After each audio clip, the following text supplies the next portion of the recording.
Hello दोस्तों, आपका मेरे यूट्यूब चैनल पर बहुत बहुत स्वागत है।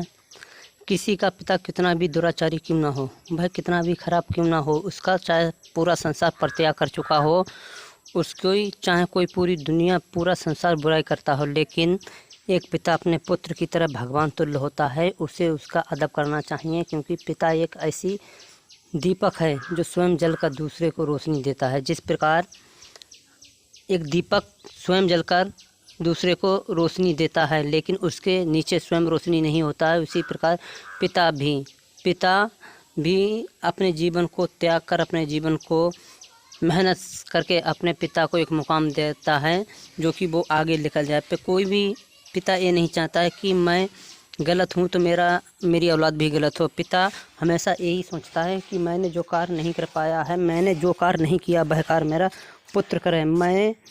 कोई भी पिता ये नहीं चाहता है कि मैं मजदूर हूँ तो मेरा पुत्र भी मजदूर हो। कोई भी माँ ये नहीं चाहती है कि मैं एक गरीब हूँ तो मेरी औलाद भी एक गरीब हो। क्योंकि दोस्तों, केवल संसार की तीन ही चीज़ें हैं जो व्यक्ति को अपने से भी बढ़कर देखना चाहती हैं। एक सड़क वहीं पर रहती है, लेकिन वहाँ से गुजरने वाला व्यक्ति पता नहीं कहाँ कहाँ चला जाता है, कहाँ चला जाता है, वहाँ से वापस फिर लौट कर आता है। और दूसरा दोस्तों, गुरु भी अपने बच्चों को शिक्षा देता है, अपने शिष्यों को शिक्षा देता है। वह जो मुकाम नहीं हासिल कर पाता है, वह मुकाम गुरु के बच्चे, उसके द्वारा पढ़ाए गए जो बच्चे होते हैं, वह मुकाम वे हासिल कर लेते हैं। जो गुरु नहीं बन पाता है वो बच्चे बन जाते हैं। तो इसीलिए रामायण में भी कहा गया, रामायण में राम ने लक्ष्मण से कहा है कि लक्ष्मण, सदैव ध्यान रखो किसी का पिता कितना भी अभिचारी हो, कि उसका सारा संसार परित्याग कर चुका हो, लेकिन एक पुत्र के लिए उसका पिता भगवान के तुल्य होता है। क्योंकि वह उसके लिए पूजनीय चीज़ होता है और उसे सदैव उस चीज़ को पूजना चाहिए। इसी प्रकार किसी रामायण में कहा गया है कि पराई नर लाने के से घर का विनाश हो जाता है। हाँ दोस्तों, ये बात ठीक है, पराई नर लाने से घर का विनाश हो जाता है।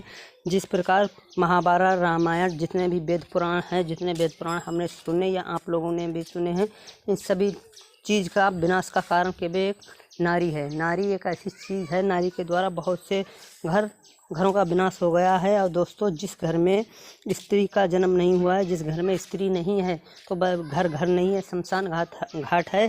जिस घर में एक लड़की का जन्म होता है तो वह घर माना जाता है, और जिस घर में लड़की का जन्म नहीं होता है वह घर नहीं, शमशान घाट होता है। दोस्तों, प्रत्येक ऐसा परिवार, सभी लोग लड़की को नहीं चाहते हैं। सभी लोग, जैसे कि किसी के घर में लड़की का जन्म होता है तो वह लोग खुशी नहीं मनाते हैं, और लड़का का जन्म होने पर अधिक से अधिक खुशी मनाते हैं। लेकिन कभी क्या किसी ने सोचा है कि अगर लड़की नहीं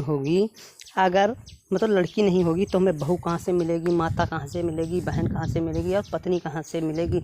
लड़की और लड़का दोनों समान हैं इस संसार में। इस आधुनिक मॉडर्न ज़माने में जो चीज़ लड़की कर सकती है, सोचिए लड़का कर सकता है। भारत का प्रधानमंत्री लेडीज़ भी रह चुकी हैं, राष्ट्रपति भी लेडीज़ रह चुकी हैं, जितनी पायलट हैं, यहाँ तक कि एसएसबी, बीएसएफ, जो भी सरकारी वैकेंसी या नौकरी आती हैं, उसमें लड़की और लड़का दोनों की बराबर की भागीदारी होती है।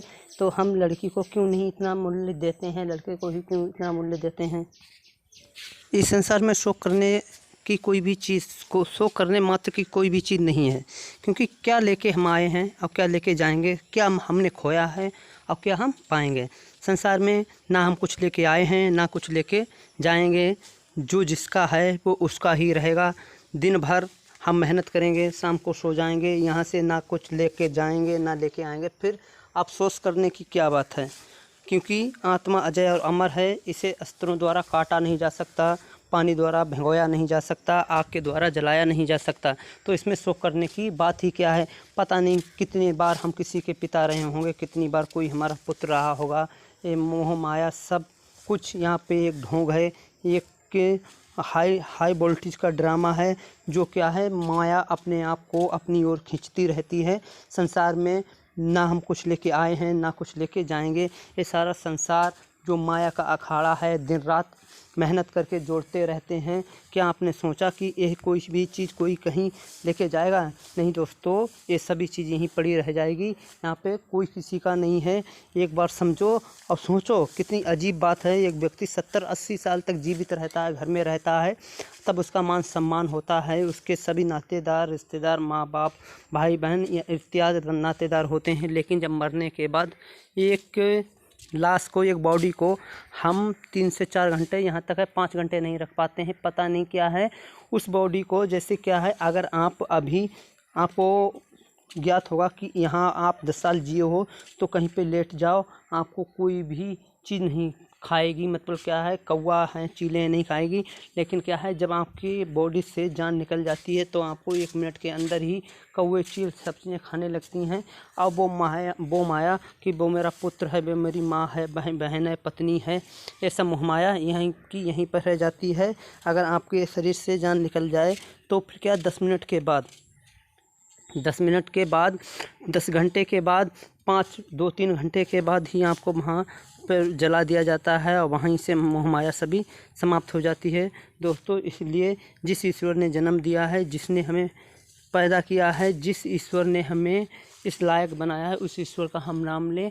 अगर नाम लेने लायक कोई भी चीज़ है तो केवल हमारे पेरेंट्स हैं। पेरेंट्स से बेहतर और बेस्ट यहाँ पे बर्थ से पूजा करने लायक कोई भी चीज़ नहीं है। अगर आपको पूजा करनी है तो अपने पेरेंट्स से कीजिए, क्योंकि पेरेंट्स ही एक ऐसी अनोखी चीज़ है जो संसार में सदैव ही हमें आगे बढ़ाती है। और दोस्तों, अब आता है नंबर दान का।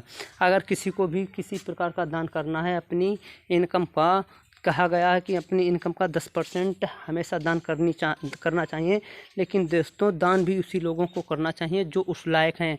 अगर आप जो जिस लायक है, आप निर्मल को दान नहीं करते हो, धनी व्यक्ति को दान करते हो, तो इसका हम पे पाप पड़ता है और इसका पाप हमें फिर भरना भी पड़ता है। दान हमेशा उस व्यक्ति को करना चाहिए जो दान लायक है। निर्धन को जो दान करते हो वह दान आपका लिखा जाता है, वह दान आपको मिलेगा। और आप अगर निर्धन को दान नहीं करते हो, जो इसके पास सब कुछ है, आप उसको दान करते हो, तो ये आप पर एक पाप लगता है। और पाप लगने के बाद आपको ये भुगतना पड़ता है। पूर्व जन्म के पाप में भुगतना पड़ता है। एक राजा थे, उन्होंने सदैव भी बहुत सारे भूखे व्यक्तियों को दान दिया। भूखे व्यक्तियों को दान दिया, वे सदैव खाना खिलाते थे एक मंदिर में जाके। लेकिन क्या है, उस राज्य की जो जनता थी, जब उनको ये पता हुआ कि एक राजा वहाँ खाना खिलाते हैं, रोज़ प्रतिदिन खाना खिलाते हैं, तो वहाँ जो काम करने लायक लोग तो जो हष्ट पुष्ट थे, वे भी उसी भंडारे में रोज़ शामिल हो जाते थे। जब वो भी शामिल हो जाते थे तो उस राज्य के जितने भी हष्ट पुष्ट व्यक्ति थे, उन सभी ने काम करना ही छोड़ दिया। काम करने के बाद वो रोज़ राजा अपने खिलाता था, भोजन खिलाता था। और उसके बाद खिलाने के तो उस राज्य के जितने भी व्यक्ति थे, वो सभी लोग उसके यहाँ खाना खाने पहुँच जाते थे। जब वो लोग खाना खाने पहुँच जाते थे, उस राज्य के कोई भी काम नहीं करना चाहता था। सभी लोग कहते थे कि वो राजा खाना खिलाते हैं, उसके बाद जब खाना खिलाते हैं तो हमें काम की क्या ज़रूरत है, खाना हमें ऐसे फ्री में ही मिल जाता है। इसी प्रकार लगातार उस राज्य में काम करने वालों की संख्या कम हो गई। इसी प्रकार काफ़ी दिन बीत गए और राजा की मृत्यु हो गई। राजा की मृत्यु होने के बाद उनका पुत्र राजा बना। तो एक बार एक महात्मा जो थे उसके पुत्र के दरबार में आए और उन्होंने कहा कि मैं आत्माओं से बात कराना जानता हूँ, मैं आत्मा से बात करा सकता हूँ। तो उस राजा के पुत्र ने कहा, आप मेरे पिता की आत्मा से बात करा दो तो मैं आपको मानूंगा कि आप आत्माओं से बात करा देते हैं। उन्होंने कहा ठीक है। उन्होंने उनकी पिता की आत्मा को बुलाया और कहा, पिताजी आप तो स्वर्ग में बहुत मौज से रहते होंगे, और बताओ आपका क्या हाल चाल है, आप तो स्वर्ग के अधिपति बनकर रहते होंगे। तब उस राजा के बेटे के पुत्र ने कहा, राजा ने कहा, मैं स्वर्ग में नहीं बल्कि नरक में हूँ और मैं बहुत ही कष्टदायक जीवन व्यतीत करता हूँ। तो उन्होंने कहा, आपने सारे जीवन इतना पुण्य धर्म किया तो आप नरक में कैसे पहुँच गए। तो उस पिता ने कहा, राजा के पिता ने कहा, मैं इसलिए नरक में पहुँच गया क्योंकि मैंने सदैव उन लोगों को भोजन कराया जो सबल थे, जो सब कुछ कर सकते थे, और हमारे कारण पता नहीं कितने लोग निकम्मे बन गए, जो अपने जीवन से उन्होंने मेहनत करना ही छोड़ दिया। वो मेरे द्वारा दिए गए भोजन को ही अपना आश्रय समझने लगे और वही पाप मुझे लगा, इसलिए मैं नरक में आया हूँ। मेरे बेटे सदैव ध्यान रखना, आप भी सदैव उन्हीं लोगों को भोजन कराना जो उस लायक हैं। इसलिए मैंने आप लोगों से कहा था कि दान हमेशा उस व्यक्ति को देना चाहिए जो दान लेने के लायक है। यहाँ तक कि जिसके हष्ट पुष्ट शरीर हो, जिसके पास धन दौलत अधिक हो, उसको दान दिया गया आपका पाप में जाएगा और इसका फल भी आपको भोगना पड़ेगा जीवन भर। एक व्यक्ति ने कितनी परिश्रम, लगन और मेहनत से अपना सब कुछ लुटाने के बाद कि उन व्यक्तियों को खाना खिलाया, लेकिन उनकी क्या गलती थी कि उनकी गलती केवल ये थी कि उन्होंने उन लोगों को खाना नहीं खिलाया। उनके द्वारा पता नहीं कितने लोग बेकार हो गए थे जो अपनी मेहनत नहीं करते थे और उसके ऊपर ही रहते